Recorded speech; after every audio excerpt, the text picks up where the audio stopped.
Senator Marcoleta is recognized to interpolate. Thank you, Mr. President.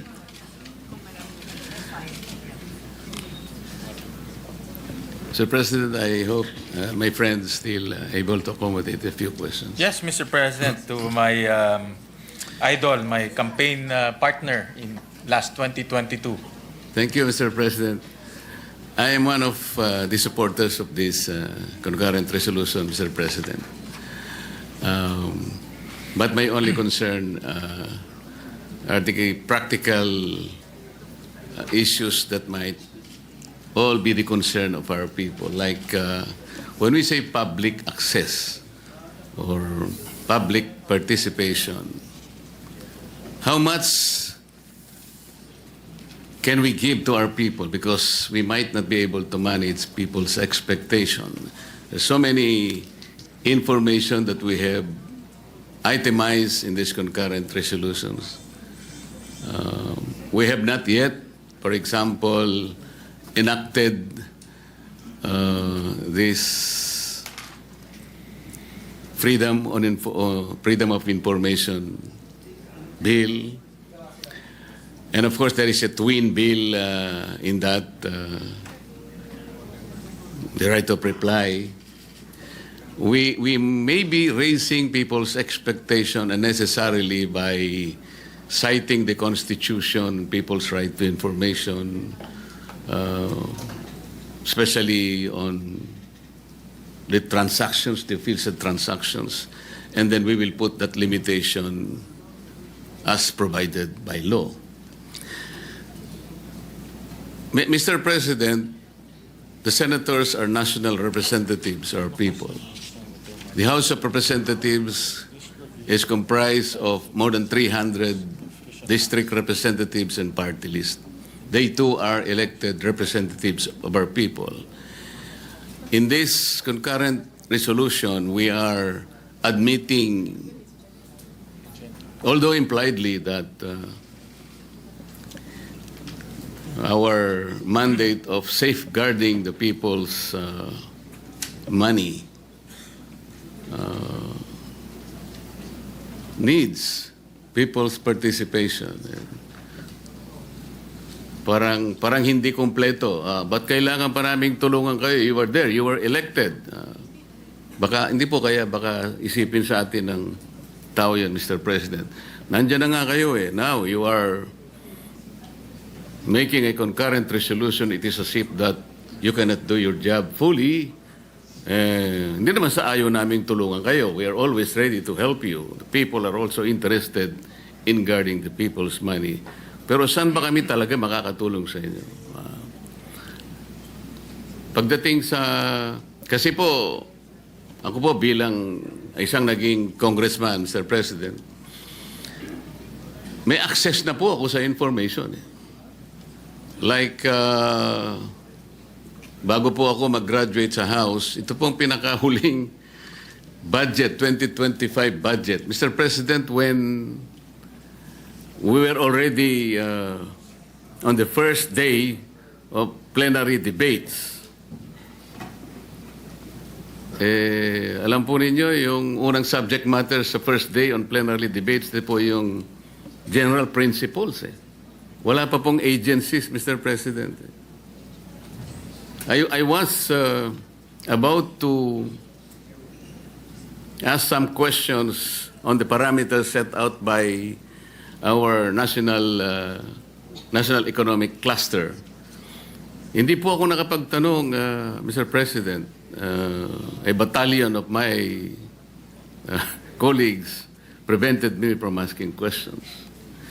So, Mr. President, kung ako po ay nandun na mismo, gusto kong magtanong man lang ng ilang tanong, hindi pa po ako nakapagtanong eh.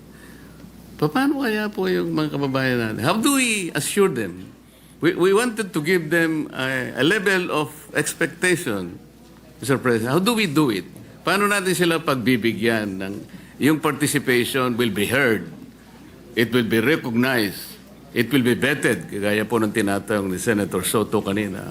Interesado siya rin na talagang malaman talaga. Talaga bang madidinig? Yan po ang gusto kong itanong, Mr. President. Well, Mr. President, in the resolution, we also required that both houses should come up with a feedback mechanism, Mr. President. Kasi nga, you're absolutely correct, His Honor, that the information will be out there.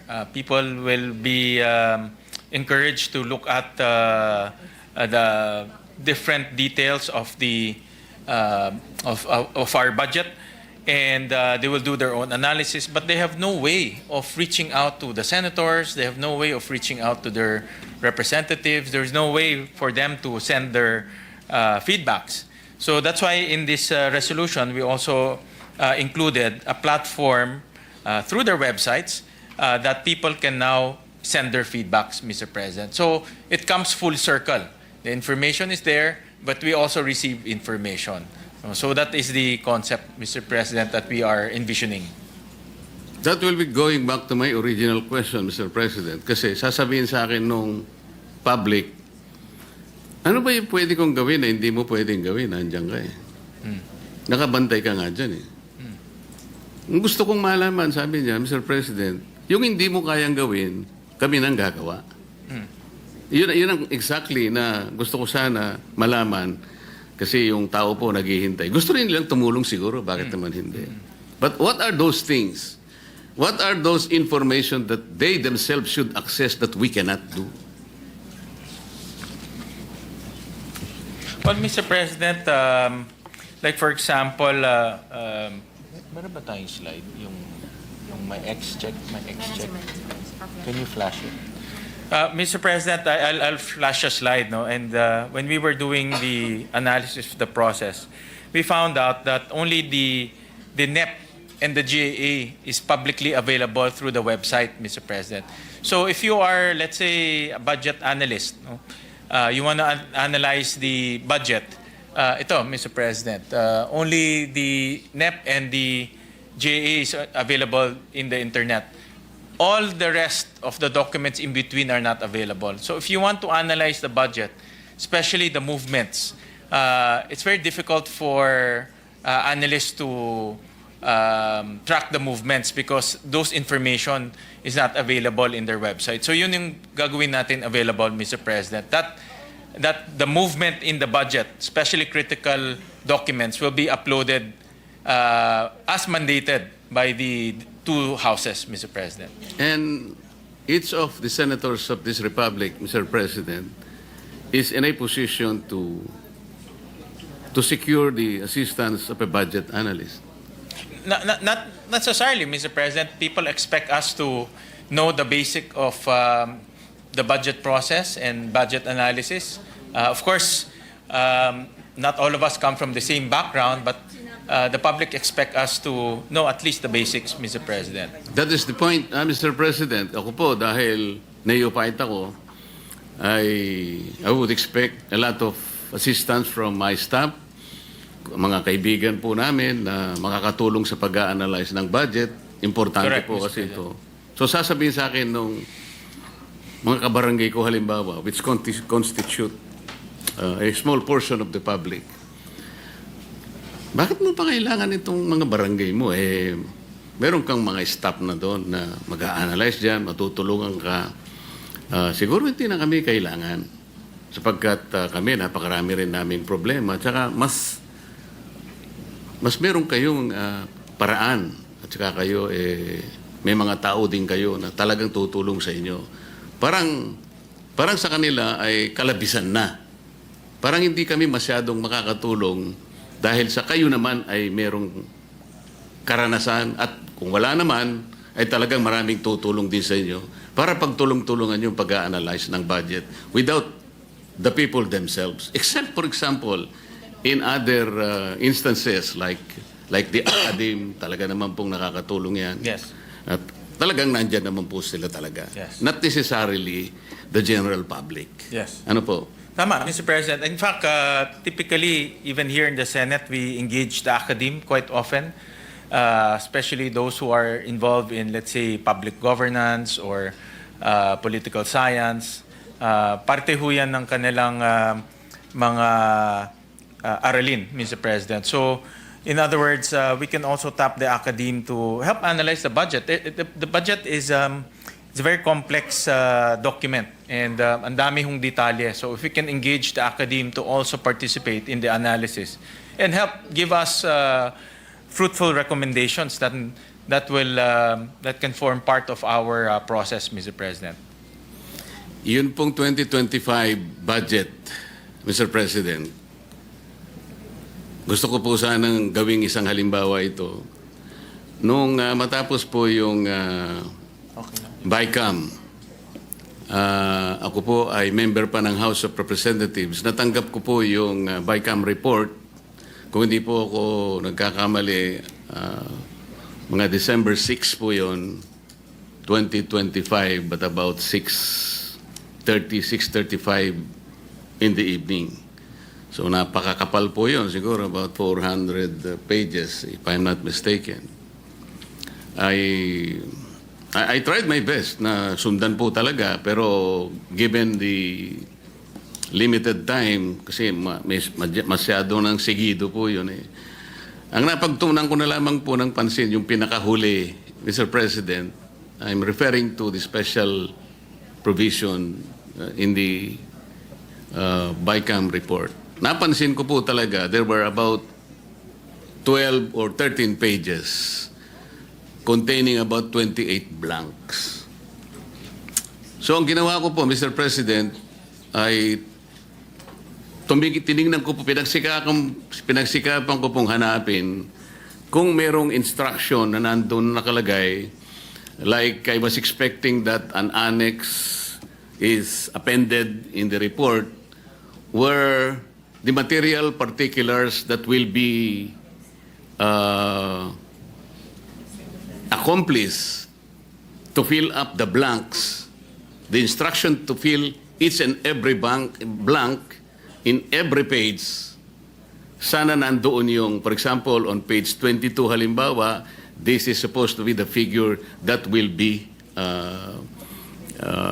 written para maka-accomplish po yun. In other words, di ko po alam kung nagkamali ako, but I was unable to find a particular page signed by the conferees o ordering somebody, for example, the administrative staff of the House of Representatives or whoever was assigned to fill up those 28 blanks na nandun naman talaga halimbawa po and pinirmahan, okay na rin siguro sa akin yun because hindi tayo mawawala because each blank has been designated with a particular data na ilalagay po sa blank. Wala po eh. So I was asking, nagpunta po ako sa office ng Secretary General. Nagbabakasakali po na makahingi makita yung enrolled bill because sa ating tuntunin, I think even in the Senate, meron pong 3 or 4 copies na naiiwan po sa either the Senate or the House of Representatives. The problem is, wala naman akong access. Ito yung pinag-uusapan natin eh. Because I need to know, sino yung nag-fill up? Kasi po, nung ito'y submit na sa Office of the President in the form of enrolled bill, 4 na po yung signatories doon, Mr. President. Eh. The Speaker, and the Secretary General, the Senate President, and the Senate Secretary. Yung blank po sa pinakahuli, ay po ang para sa Pangulo na po, doon sa pipirpa. So yung enrolled bill, kompleto na po yung detalye, but it did not tell the whole story as to who filled up and what is supposed to be filled up in all those material particulars. So yun pong public access natin, yung taong tutulong sa atin, paano po mapiprevent yung mga ganong pangyayari? Well, Mr. President, thank you for that question. In fact, I raised that to our technical team here in the Senate that those things should not happen in the 2026 budget. Not under my watch, Mr. President. That the members will be given blank materials to sign, Mr. President. I reminded them to be very strict in the review. Kung kailangan po 2, 3, 4 times to review the documents before letting the members sign, they should do it, Mr. President. So that's a strong reminder to the technical staff, Mr. President. So I know that narinig ko rin yan, Mr. President, during the last budget season, Mr. President. I'm not very sure on the details, Mr. President. I didn't see any blank items, at least sa akin, Mr. President. But since that is an issue that came out, so I reminded our technical staff to be very detailed in scrutinizing the budget materials, Mr. President, especially the ones we will be signing, Mr. President. Thank you for your assurance, Mr. President. Kanina po, nilapitan ako ni Senator Ping. Pagtulungan natin, sabi niya. Thank you, Mr. President. Pagtulungan